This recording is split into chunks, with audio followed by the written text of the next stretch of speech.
नमस्कार। फिर से हाजिर हूँ एक नई कहानी के साथ में। मैं हूँ राज। आप देख रहे हैं हाईवे नाइट। दोस्तों, आज की जो कहानी हमें भेजे हैं, शेयर किए हैं, उनका नाम जयशंकर है। और जयशंकर जी भागलपुर ज़िला के रहने वाले हैं, जो बिहार में हैं। और साल था 2003। तो क्या हुआ था उनके साथ में, क्या घटी थी घटना, चलते हैं इनकी इस कहानी में। लेकिन दोस्तों, अगर आप मेरे चैनल पर पहली बार जुड़े हैं और अभी तक मेरे चैनल को सब्सक्राइब नहीं किया है तो प्लीज़ कर लीजिए और साथ में बेल आइकन को ज़रूर दबाइएगा ताकि आपको वीडियो का नोटिफिकेशन मिलता रहे, आप मेरी कोई वीडियो मिस ना कर पाएँ। तो शुरू करते हैं आज की कहानी। दोस्तों, मेरा नाम जयशंकर है। बात थोड़ी पुरानी है।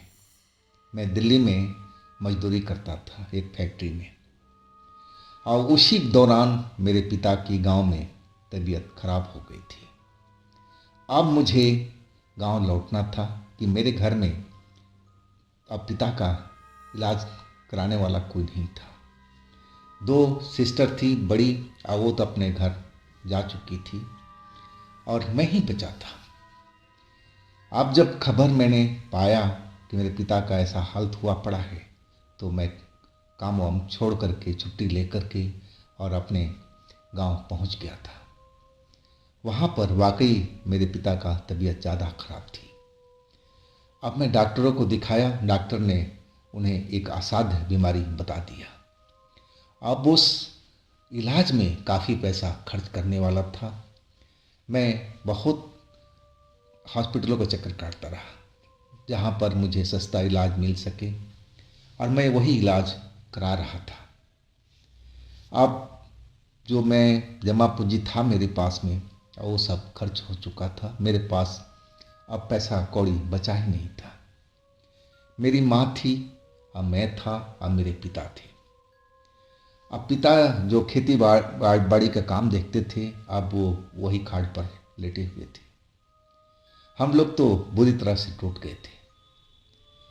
अब मैं अपने जानने वाले लोगों से कुछ सहायता मांगने लगा ताकि पिता का इलाज करा सकूं, और वो कर्जे के रूप में, ताकि वो जल्दी से स्वस्थ हो जाएं तो मैं अपने काम पर लौट जाऊं और फिर उनका कर्जा मैं लौटा दूंगा।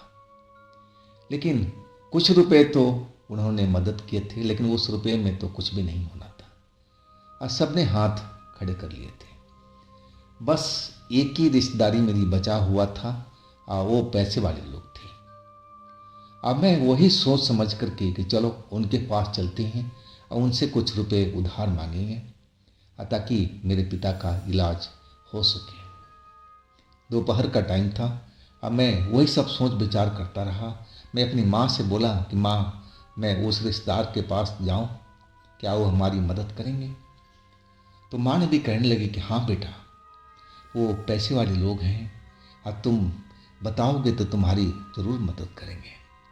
और तुम उनसे बोल देना कि हम जल्दी ही, जब पिता ठीक हो जाएंगे, मैं काम करने लगूंगा तो आपका पैसा लौटा दूंगा। लेकिन मैं जाने में सोचा रहा था, क्योंकि उनका जो घर था थोड़ी दूरी पर था। थोड़ी दूरी क्या, कम से कम मुझे 2-2.5 घंटा साइकिल चलाना पड़ता, और इसीलिए मैं थोड़ा सा सोचा रहा था। लेकिन जब माँ कहने लगी तो मेरा हौसला बढ़ा था। नहीं, चलो, अब तो कोई मुझे मदद नहीं कर रहा है, वही आखिरी लोग हैं जो मैं उनको जानता हूँ, और उनसे ही मदद मांगी जाए। अब मैं साइकिल उठा करके अब चल पड़ा था उनके पास में। जब वहाँ पहुँचा तो शाम हो चुकी थी। मैं 1-8 घंटा तो वैसे ही चुप रहा। जो घर के मालिक थे कहीं बाहर गए हुए थे, और मैं दूसरों से बात तो कर ही नहीं सकता था। वो जब लौटे तो 7:30 शाम का बज चुका था, अंधेरा होने लगा था। खैर, उन्होंने मुझे चाय पानी का खातिर वातिर तो किया, और मेरे से पूछ रहे थे कि जयशंकर, क्या समाचार है, कैसे आए हो? लेकिन मैं हर किसी से अपनी बात तो कह नहीं सकता था। मैं इंतज़ार करने लगा कि घर का मालिक लौटे, तब मैं उनसे बात कहूँ। जब वो 7:30 बजे लौटे तो आते ही वो पूजा पाठ में बैठ गए थे। और वो जब पूजा पाठ करते थे तो 1 घंटा उनको लग ही जाता था। अब 8:30 बज गए थे और जब वो पूजा करके निकले तब हमसे पूछने लगे कि हाँ जयशंकर, कैसे आना हुआ, तुम तो दिल्ली में काम करते हो ना। मैंने बोला हाँ जी। अब फिर मैं सारी बात बताने लगा कि मेरे पिता के साथ में क्या हुआ है, मुझे पैसों की सख्त ज़रूरत है। अब वो बहाने पर बहाने बनाने लगे। वो कहने लगे कि जयशंकर, 2 दिन पहले आते ना तो मेरे पास पैसा था, मैं किसी को पैसा दे चुका हूँ। 2 दिन पहले आते तो मैं उनको रोक देता और तुम्हें पैसा दे देता। से माफ़ करना जयशंकर, अभी तो मैं आपकी कोई मदद नहीं कर पाऊँगा। वो ठगा सा जवाब दे चुके थे। अब तो जैसे मैं एकदम गुस्से में आ चुका था। हाँ, मैं अपने आप को ही कोसने लगा कि आखिर मैं इनके पास क्यों आया, आना ही नहीं चाहिए था। लेकिन माँ ने मुझे दिलासा दिलाया था कि बेटा, वो पैसे वाले लोग हैं, उनके पास तो हमेशा पैसा रहता है और वो तुम्हारी मदद ज़रूर करेंगे। लेकिन वो तो ठगा सा जवाब दे चुके थे। बहाना बनाए कि 2 दिन पहले आते तो ज़रूर होता। ये तो पुराना बहाना था। अब मैं गुस्से में तो था ही, अब क्या बोलूँ मैं, रिश्तेदारी का मामला है। अब फिर मैं अब उनसे विदा लेने लगा तो मेरी बात सुन कर के वो मुझे रोकने लगे कि जयशंकर देखो, रात हो चुका है, अब इतना लंबा सफ़र तुम साइकिल से कैसे करोगे। मैं कहने लगा कि जी मैं चला जाऊंगा, मैं अपने पिता को अकेले छोड़ नहीं सकता, मुझे वहाँ तो ज़रूर रात में रहना चाहिए। और घर के लोग भी मुझे मना करते रहे कि जयशंकर आज मत जाओ, सुबह में निकल जाना। लेकिन मुझे अंदर में इतना गुस्सा भरा हुआ था। मैं जिस उम्मीद में आया था इनके घर में कि मुझे कुछ पैसों की हेल्प मिल जाएगी, लेकिन इन्होंने तो नकार दिया था। और इसीलिए मैं किसी की बात को सुना ही नहीं। मैं अपनी साइकिल उठाया और अपने गांव की तरफ चल पड़ा। अंदर गुस्से से खौल रहा था, लेकिन अब कर क्या सकते हैं। किसी की जेब से ज़बरदस्ती पैसा तो नहीं निकाला जा सकता। मांग ही सकते थे और वो हमने किया था, मांगा था। अब अगले के ऊपर में है कि दे कि ना दे। वो चाहते तो मुझे पैसा दे सकते थे, अब मैं उनका पैसा बिल्कुल लौटा सकता था, लेकिन उन्होंने बिल्कुल मना कर दिया। यही सब सोचता मैं अपने रास्ते की तरफ चलता रहा। जब आधे रास्ते से अधिक पार कर गया तब बरसात एकाएक आनी शुरू हो गई। अब तो ऐसा हो चुका था कि मैं बरसात के कारण मैं साइकिल से उतर करके एक टूटी फूटी झोपड़ी थी और उसके अंदर आ चुका था। अब बरसात आधे पौने घंटे तक तो ऐसे ही चलती रही और इसके बाद रास्ता जो था बिल्कुल गीला हो चुका था। साइकिल कहाँ चलाएं, पानी हर जगह पर मुझे दिखाई दे रहा था। और वही मैं धीरे धीरे अब बिना साइकिल पर सवार हुए अपने गांव की तरफ चलने लगा था। मैं जल्दी से जल्द घर पहुंचना चाहता था क्योंकि अब ज़्यादा रात हो चुकी थी। लेकिन मेरे सोचने से क्या होता है, रास्ते में तो कोई मेरा इंतज़ार कर रहा था और उससे तो मैं मिल ही सकता था, ना चाहते हुए भी। और वही हुआ। मैं थोड़ा सा आगे बढ़ा, पानी से बचता हुआ, साइकिल अपना धकेलता हुआ, और आगे में एक बड़ा सा पेड़ था। उस पेड़ के पास जैसे ही पहुंचा तो वो पेड़ अचानक हिलने लगा जोर जोर से। मुझे लगा कि दोबारा बारिश आ गई है, हवा चलने लगी है तेज तेज, इसी कारण से ये पेड़ हिल रहा है। लेकिन अगले पल जो मैं देखा तो मेरी रूह कांप गई थी। मेरे सामने, साइकिल के सामने रास्ते पर, बीच रास्ते पर एक औरत काले कपड़ों में दिखाई दे रही थी, जिसके बाल सफ़ेद सफ़ेद एकदम बुजुर्ग सी लग रही थी। चेहरा बहुत ही भयानक सा दिख रहा था। अब मेरे सामने में बिल्कुल खड़ी थी, अब मेरी तरफ देखी जा रही थी वो भी अपनी चमकती हुई आंखों से।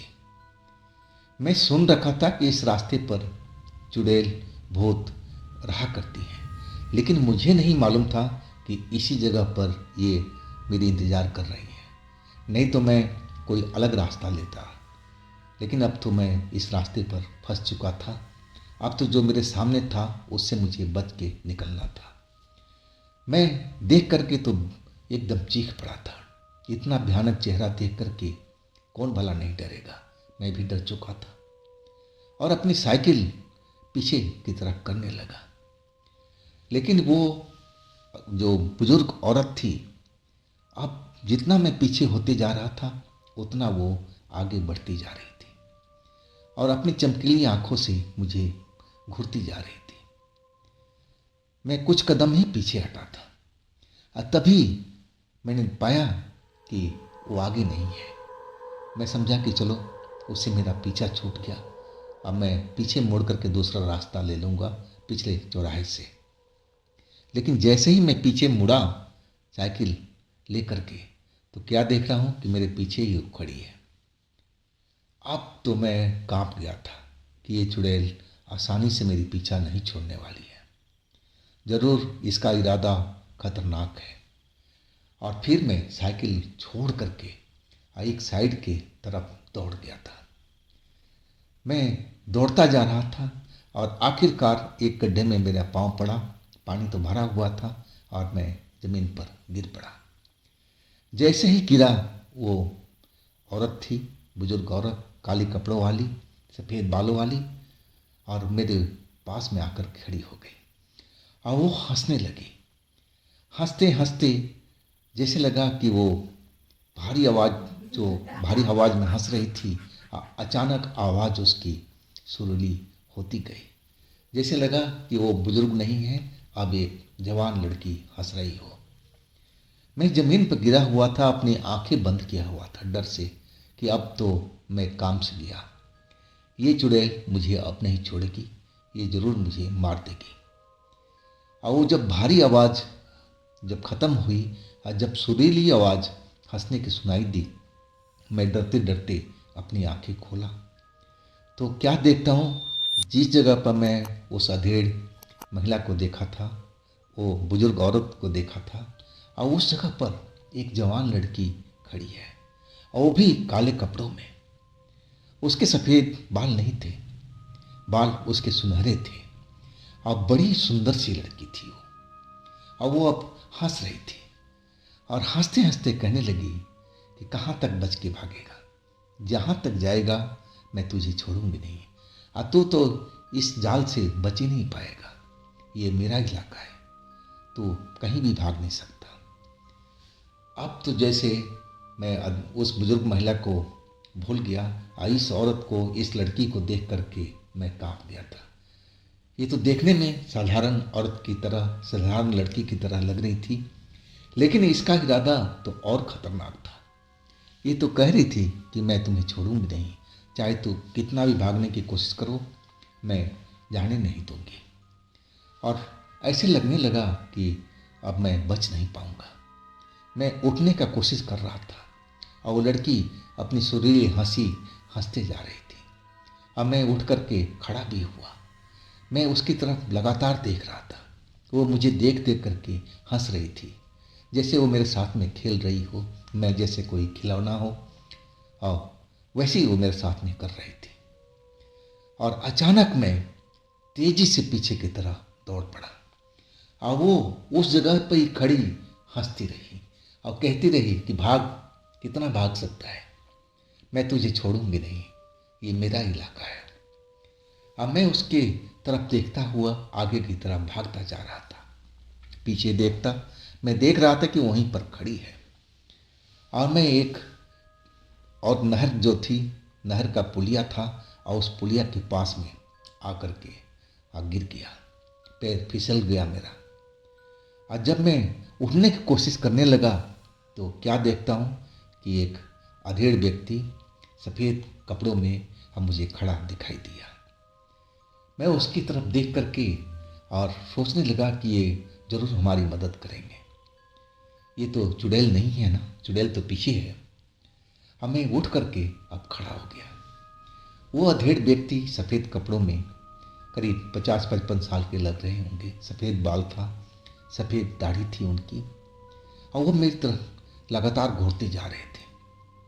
और तभी मैं उनके आगे हाथ जोड़ लिया कि बाबा मुझे बचाइए, मुझे एक चुड़ैल मारना चाहती है, मेरा साइकिल वहीं पर खड़ा है, मुझे वो दौड़ा रही है, मारने की कोशिश कर रही है, बाबा मेरी आप जान बचाइए।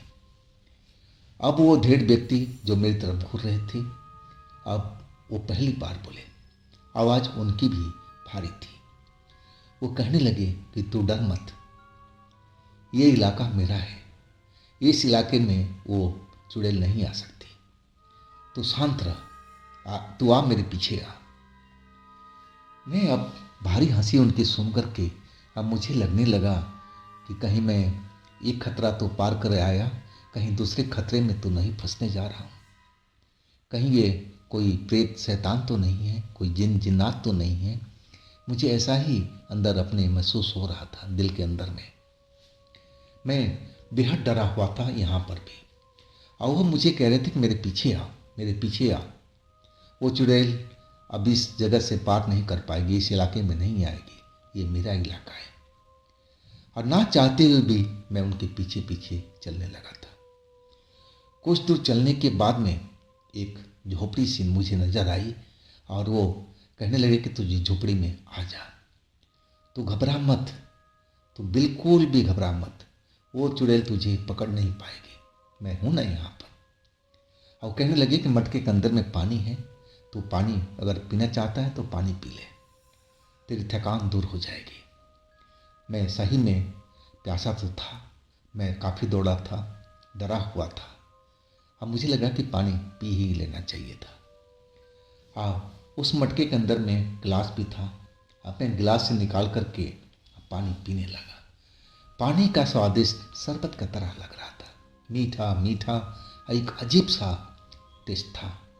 सुगंध में उसमें थी, जैसे बहुत ही फूलों का महक उसमें डाला हुआ है। पीने में स्वाद भी था, तो मैं पूरी गिलास पानी को पी लिया। पानी पीने के बाद मुझे दिल में बहुत अच्छा लगा, शरीर में भी लगा कि कुछ ऊर्जा आ रहा है, डर जो मेरा था वो कम होने लगा था। अब फिर एकाएक मुझे नींद आने लगी, और फिर मैं अपनी आंखें बंद कर लिया था। जब मेरी आंख खुली तो सुबह हो चुकी थी, और मेरे आसपास में गड्ढों में पानी भरा हुआ था, जैसे बरसात रात में हुई थी वैसे अभी भी था। अब मैं तो एक झोपड़ी के अंदर में था, ना तो वहाँ पर कोई झोपड़ी थी, ना वो अधेड़ व्यक्ति थे। मैं खुले में पड़ा हुआ था, और सुबह हो चुकी थी। मैं देखने लगा, और तभी वहाँ पर मुझे एक लिफाफा नजर आया, और उस लिफाफे के अंदर में कुछ रुपए रखे हुए थे। जब मैंने उस रुपए की तरफ देखा लिफाफा खोल करके, तो मेरे तो दिमाग ही चकरा गया था। मुझे जितने पैसे की ज़रूरत थी उससे तो ये डबल था, और वो भी करारे करारे से नोट। मैं अब भगवान को धन्यवाद देने लगा, हे भगवान आपने मेरी सुन ली। जरूर ये जो बुजुर्ग अधेड़ व्यक्ति जो आए थे ये भगवान का ही रूप थे, और उन्होंने ही मुझे ये रुपया दिया है। अब मैं उठ करके अपने साइकिल की तरफ देखने लगा, उस एरिया की तरफ देखने लगा।